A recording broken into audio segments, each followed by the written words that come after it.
Someone recently accused me of clickbaiting and using titles which weren't really that relevant to the video. Well, I think this video probably has a suitable title. The pigeons here have certainly claimed this mower. And it stinks. Anyway, hello everybody and welcome to another video.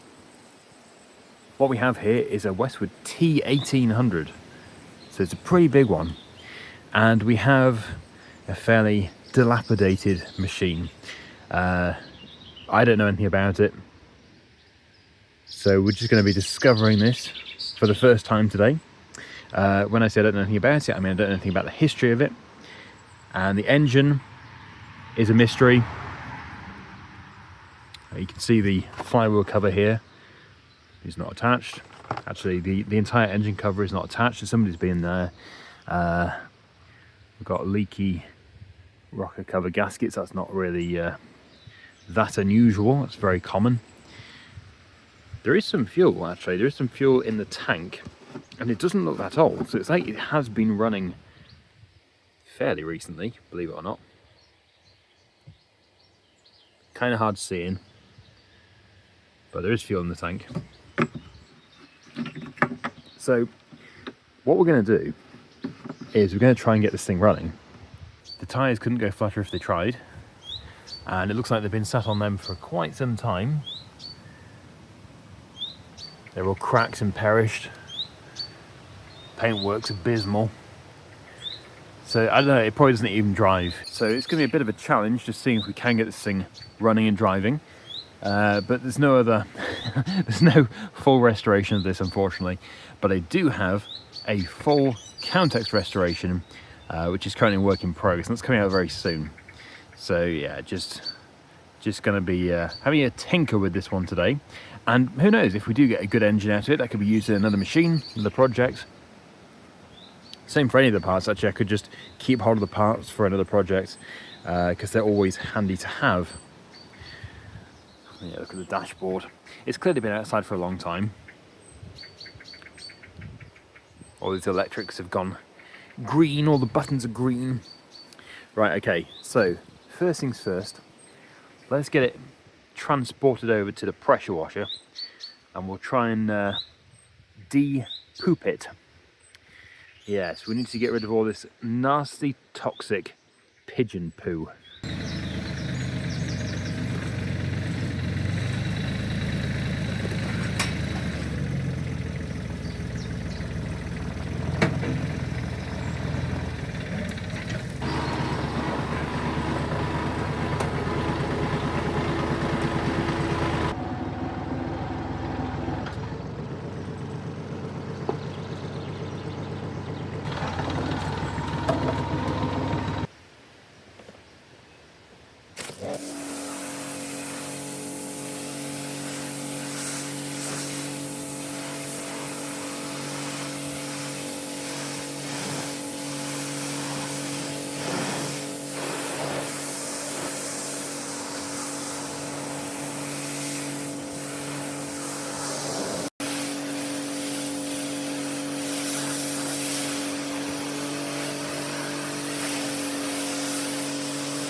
It's amazing what a quick clean can do. Right, okay, let's just check the oil. It's actually slightly over, but that's better than being under. Underneath looks all right. The gearbox does still have its fan. The belts could be better, but they're not terrible. And out of the four wheels, the two front ones are currently inflated. One of them was already inflated, this one did inflate. We'll see if it holds the air. And the back ones, no, they've just well, they didn't even take the air in the first place, they just deflated as the air was going in. So they certainly need to be tubed.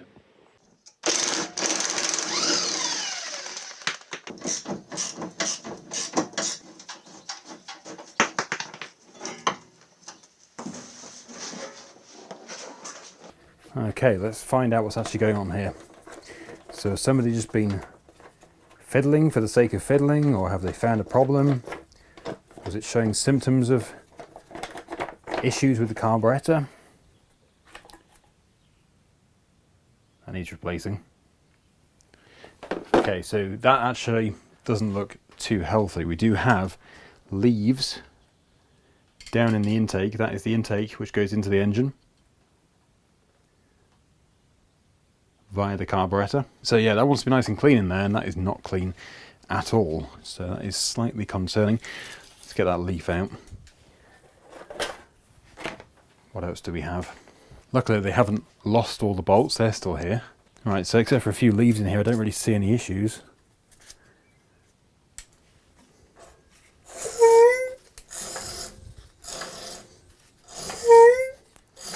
I think it's probably safe to say that the connecting rods have not snapped on this engine. And you get the hilarious noises as well, an added novelty. But no, it looks like the main problem here is going to be dirt. It might have a surging carburetor. Just looking at the oil in here, I think that's just from the leaked rocker cover gasket. Okay, interesting. So, I think the best thing to do is to clean out in here.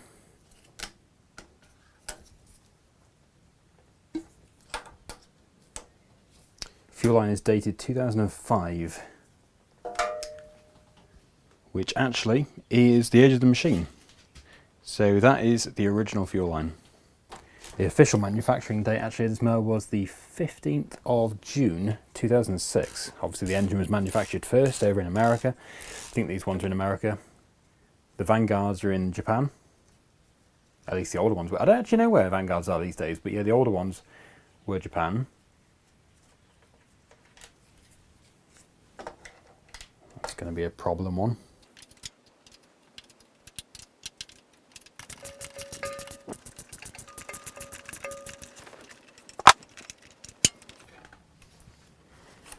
And then we should have a linkage. Yep, there it is. And also the anti-back fire solenoid. And then we have the entire assembly for the carburetor. Right, so now we can take off this plastic intake manifold, and hopefully the carburetor doesn't all look to be filled of dirt and aluminium oxide, but it probably is. They usually are.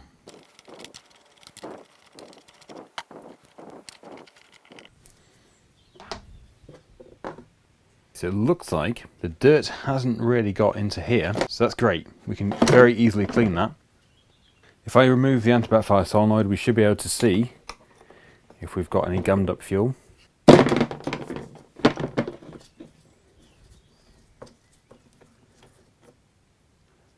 There may be fuel in here. Yeah, but it smells very, very stale.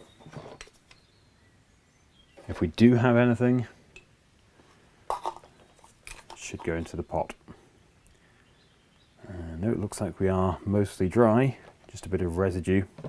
So in that case, as I can't see any gumminess, any really nasty, gluey, sticky residue, I think I'm going to just clean everything up here, and we'll just try it. We'll just try the carburetor. Obviously, if it surges, then no problem, we can just take it off again and we can clean it.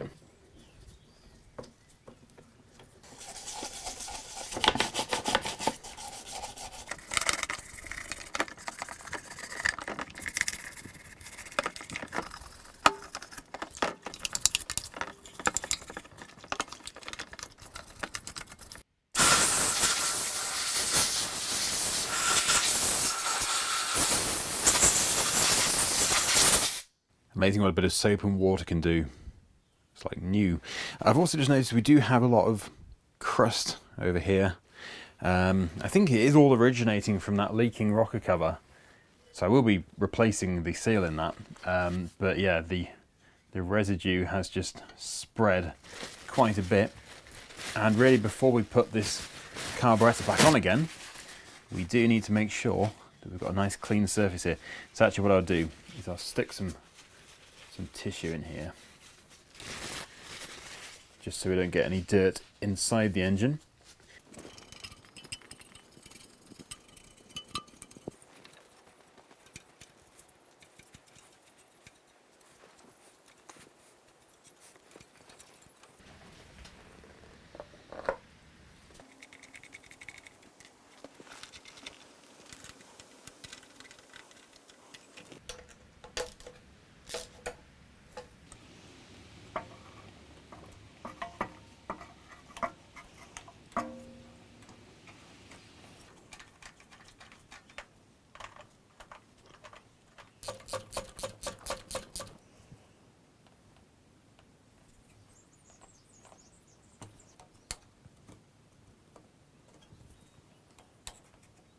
Right, the air gap needs to be 10 thousandths of an inch.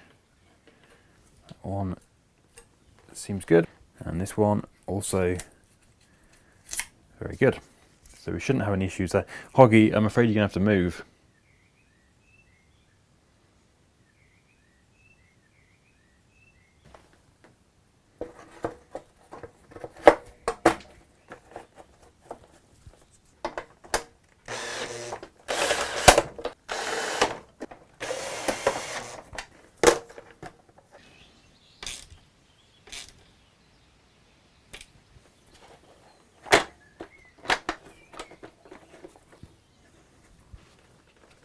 Now I strongly suspect this battery has had it.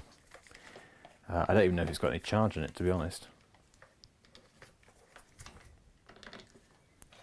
I can't even light up the battery tester. So I do have another good battery, so I'll just stick that on it. Also, the printed circuit board is down here. It was a very common failing point on these mowers where the holder for it, the little plastic holder, just fractured over time, and then the PCB just falls down. So that's down there. I'm sure it's enjoying itself, but that does really need to be moved. It's a John Deere performance battery. Okay, now let's get this one popped into there. And this battery's got 12.7 volts and it's a very good one. So let's switch on the ignition. Got our PCB lights down here. Everything that should be lighting up on here is lighting up, including the fuel light. That means we've got low fuel, the red one. So I wonder what will happen if I press the start button. Wow, okay. So it does turn over. Let's take it outside and we'll see if it actually does start.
Well, I think it's safe to say that that runs, and it runs well.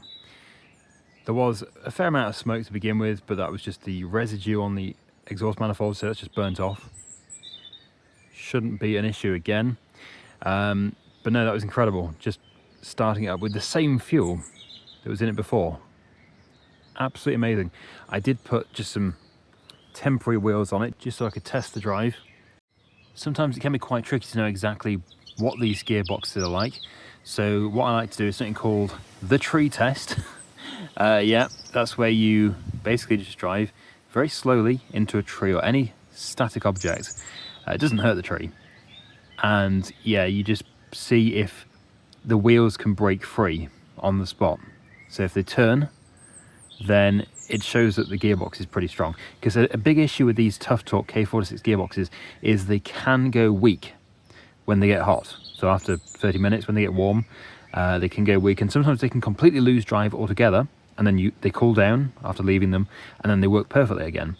But this tree test can sort of find that issue. If they are weak gearboxes, then they will not pass what I term the tree test.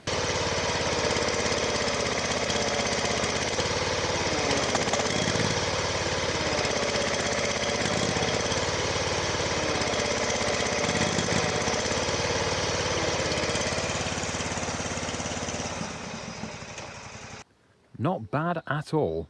Not the strongest I've seen, but it did still manage to break the tyres free, so the wheels did turn, and that is always good news. So we do seem to have a good gearbox and a good engine here. However, because we were still on the old fuel, I want to change the rocker cover gaskets. Probably going to Permatex them, and then we can change the tyres whilst the Permatex is curing, and then I'll put some fresh fuel in, and tomorrow we'll run it up again, get it to full rev, see if it surges at all. It didn't really surge, but it was like this slight hiccup, but that could well be just because it has nearly no fuel in it, and also because the fuel is very old. It's never a good test. It's always good to have a decent amount in the tank with fresh fuel. Oh, actually, one other thing I want to test is to see if it's charging the battery. So we'll see if we can get this to charge at 14.4 volts. It does have a regulator down here.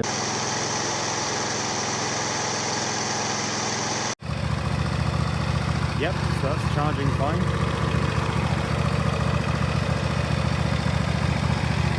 Let's go and do the rocker cover gaskets.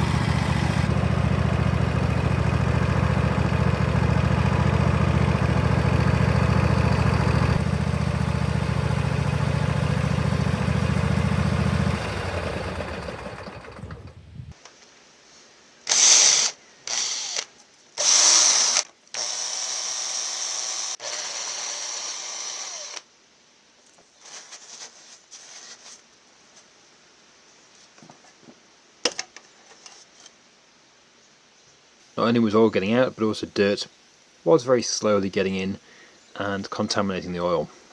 And whilst we're in here, I will just check the valve clearance. I don't think there'll be an issue with it. It's just, to check it again, we'd have to break the next gasket.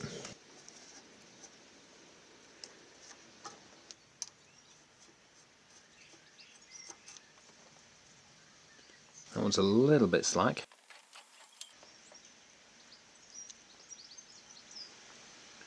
Yeah, so they're not terrible, but they do need a slight adjustment. So first of all, we just need to back off that nut slightly, and then put the feeler gauge in, and we can just tighten it up as much as we need to.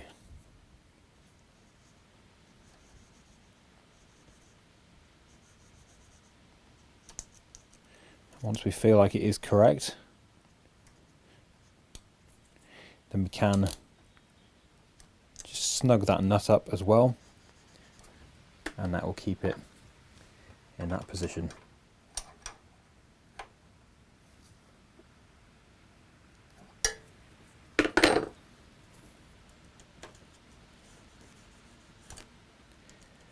Okay, perfect. And then the same for the other one, and I'll also repeat this on the other side. Yeah, so this one was slightly worse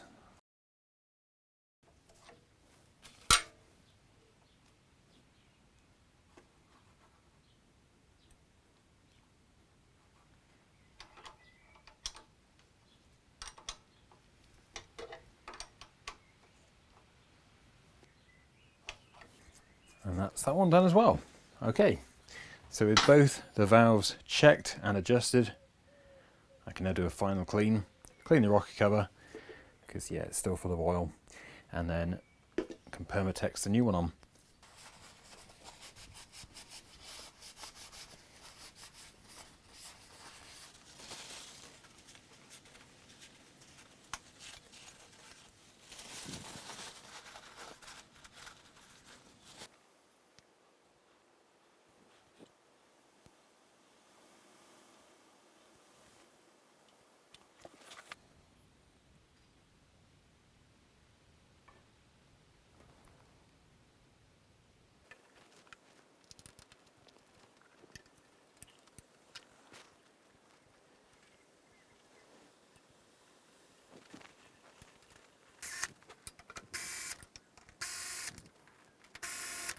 And I'll do the final tighten of them when it has cured a bit. Quality control has just called me over. He has apparently found something. Ah, Hoggy. Well, he's got a point.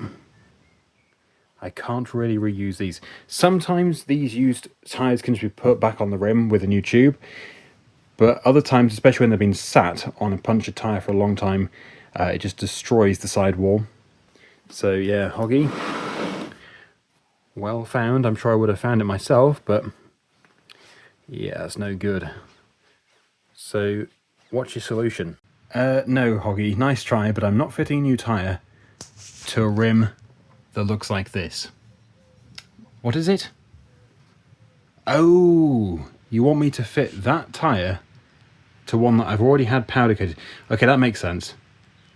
That makes a lot of sense. So in the future I can have this powder coated and I could put a new tyre on this rim, or just a good used tyre. Okay, that makes a lot more sense. So yeah, just so you can see it happening, I will take this tyre off the rim and then we can mount that one onto there.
I've just taken the front wheel off because it has gone flat once again.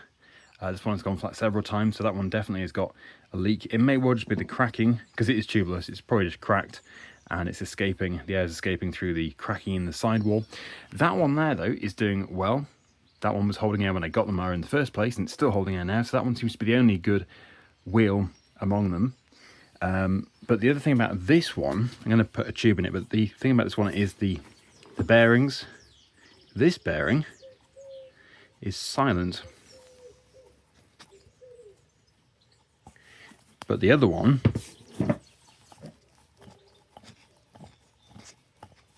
I don't know how well it's showing up on camera, probably not at all, but it's very, very crunchy, extremely crunchy.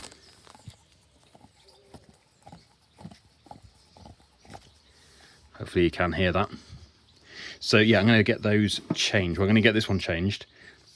It's a more unusual bearing though. It is 6203 and then it is 3/4 of an inch.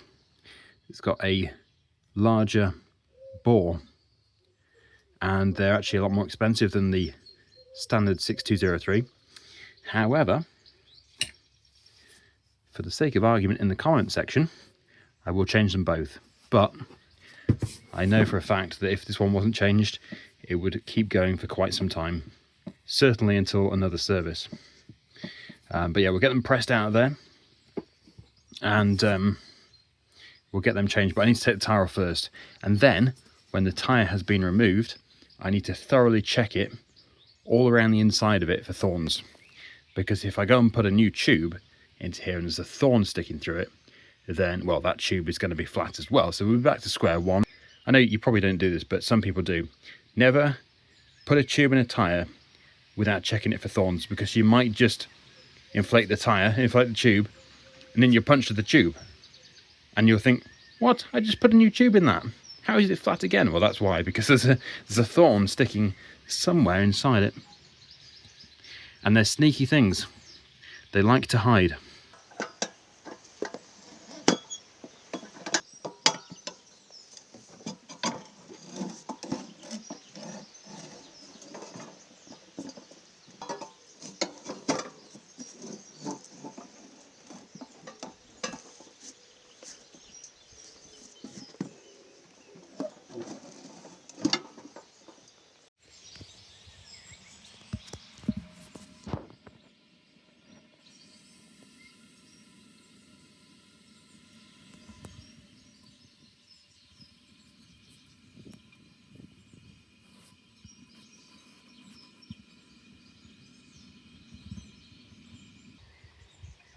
There it is.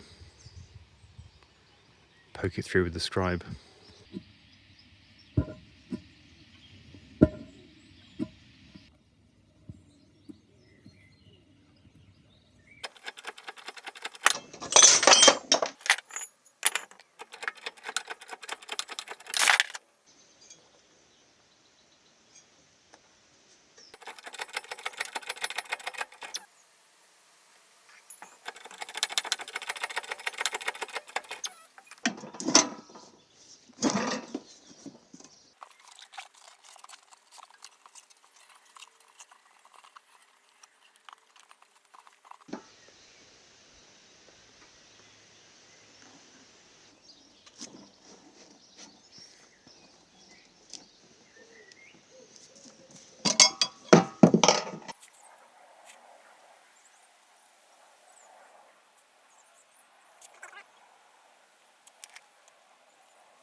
Well, I really can't believe that it's come to this, but I think this mower is actually good enough to stick a deck onto it. And it'd be quite fun just to see it mow, if nothing else. So what I would do, because I don't really want to use it as it is, I'll put a new fuel filter on. The fuel tank's already pretty clean. I'll also warm up the engine, remove the oil filter, drain the old oil out, and we will give it an oil change. Because these are decent engines, really. They need to be well respected. And then, yeah, as for the deck, I can just put this one on, because I know this one works, and really it's just to test the machine more than anything. It's not really to test the deck, it's just to give it a bit of a workout mowing some grass.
Well, there we have it.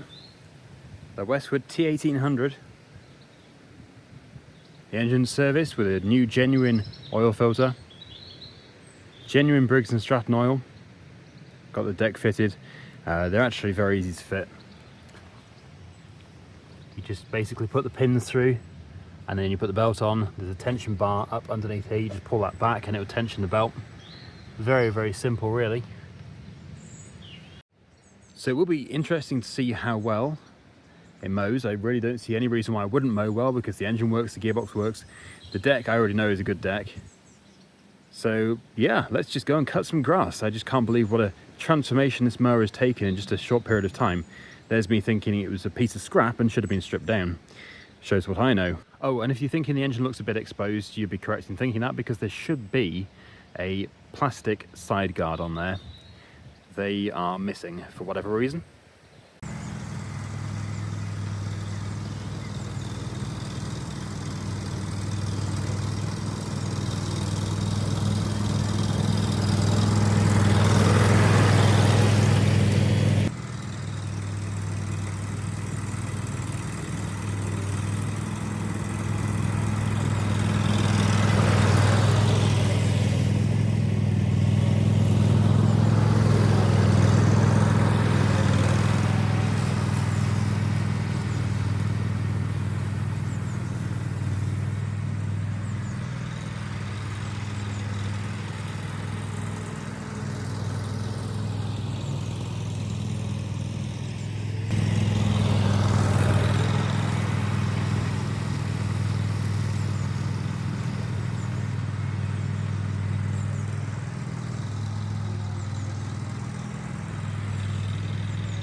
It runs and cuts like a new machine.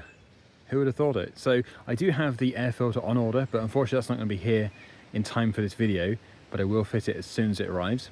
Otherwise, I think, yeah, that's pretty much it. The engine seems to be really good. Sorted the oil leak issue. New filter, new oil. And I think really this might be suitable as a mower to use.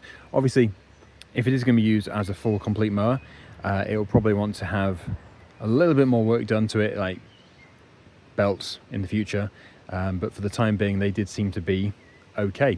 It just goes to show that if you leave a machine outside, it will deteriorate very quickly and it will certainly damage it. And the pigeons will try and claim it, which is never good, because they claim it with their poop. Anyway, thanks for watching everybody. Please remember to like and subscribe, it helps massively, and I will see you in the next one. Bye for now.